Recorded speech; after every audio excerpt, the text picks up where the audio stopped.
Number 1, stand up for them. That seems so simple.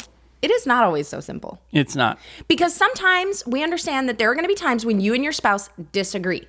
It's going to happen. No, it isn't. We never disagree. Yeah, we do disagree, No, we babe. don't. Honey, we do. We don't. We're disagreeing right now. No, we're not. Okay. I could do this all day. He is disagreeable. He really is. I could do this all day. Yeah, I know you could. And I live with you, and it's awful. But there are times that you disagree. You just said living with me is awful. I have no amendment to make to my statement. Okay. Just checking. I want to make sure everybody out there heard that. Everybody out there is like, yeah, we get it. Sorry, Lysandra. Okay, so when it happens, when you disagree, here's what you're going to do. Present a united front. You're going to have your spouse's back.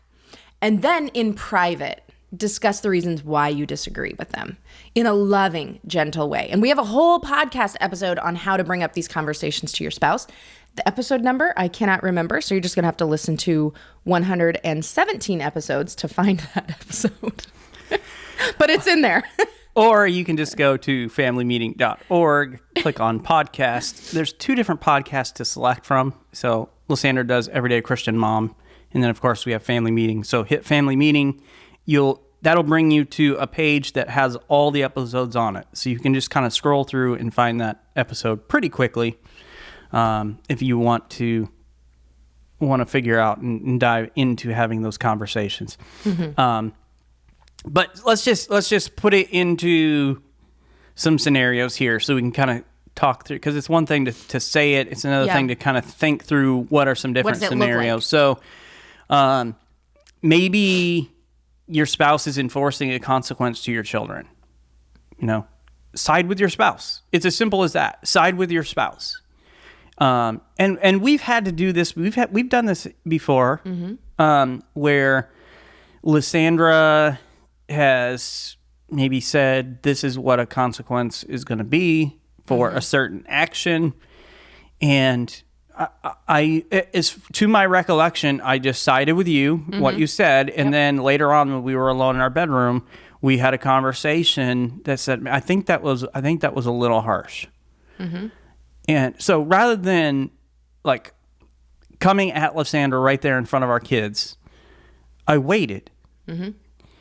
And it didn't harm anything to wait, because then Lysandra could go back and say, hey, you know what? I think I was a little harsh. And instead of this, we're going to do this. Right. And then I change the consequence. Thomas doesn't change it. I change it after having talked it through. So we're not making the kids side with one, like me over her. She had the interaction with the child that we felt, especially after talking it through together, that we felt was a little harsh.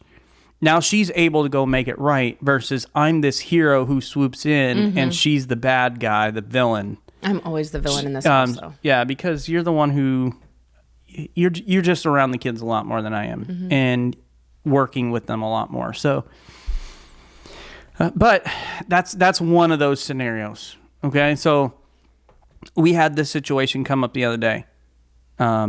Your spouse is telling your child to do something, and a grandparent disagrees with your spouse. What are you going to do? Because that's your parents, right? You need to stand up for your spouse. Don't just let it go. Speak up. And if you're unwilling to speak up for your spouse, you're sending the message to your spouse that you don't have their back. Yeah. And okay, all right, listeners, YouTube viewers, listen up to this. Don't you think it's super weird that the same parents who raised you will see you enforcing a rule or expecting a behavior out of your child and step in and say, oh, they're okay, leave them alone. Or, oh, they don't need to do that, they're tired. What is that about? It's like, you would never let me get away with that when I was a kid, but here you are defending my child? That's grandparent mode. That's grandparent mode. When we have grandkids, I'm not just going to let them get away with murder, I'm going to help them murder. Yeah, and then your kids are never going to let you be around them. They will. But I will come over. And I'm going to cook for them and bake for them and bring them goodies. And they won't let me come over either because I'll be filling them with sugar. See, that's the thing. That's it's grandparent mode. It's grandparent mode. Yeah. So it's going to happen. Yeah. And this did happen in our house over Christmas. We had Thomas's mom in for a Christmas 2.5 week stint. It was fabulous. And Thomas's mom is an excellent mother-in-law. I love having her around. She, for the most part, totally like stays out of our business, but just loves and has fun. And she's great. A great house guest. There was just one moment where I was correcting one of our daughters, and I wasn't even like, she wasn't even in trouble. I was just trying to explain to her, like, next time when this happens, do it this way. And your mom was like, oh, she's fine. She's fine. Just leave her alone. And I was like, I got steamy real fast. Yeah, you did. I wasn't even around, and you came and found me, and you're like, I was like, all right. You're like, da da da da da da da da. Am I right? And I'm like, oh yeah, you're right. You are right. I got your back. Like, you are right. Because I was like, I swear I wasn't being hard on her. I was just trying to like make sure she understood the next time, to prevent this from happening the next time, this is what you would do. And anyway, it was so simple. I never had to say anything to your mom. You never had to say anything to your mom because it was a one-time incident that was so tiny. But now if that happened every day, the entire visit, I would be wanting you to have my back and to step in. It'd be a much different story for sure. Mm-hmm. But even without having to say anything, because I don't know that was a time to say something. I don't think it was. But even in the moment, I let you know I had your back. Mm-hmm. Like, what you're trying to do, what you're saying, what you're teaching our kids is right. But if you need to speak up, then you need to speak up on behalf of your spouse to the grandparents. You and your wife or husband are raising your children, not their grandparents. You need to stand up for your spouse when necessary. And that's the first way to show your spouse you have their back, is just stand up for them. Mm-hmm.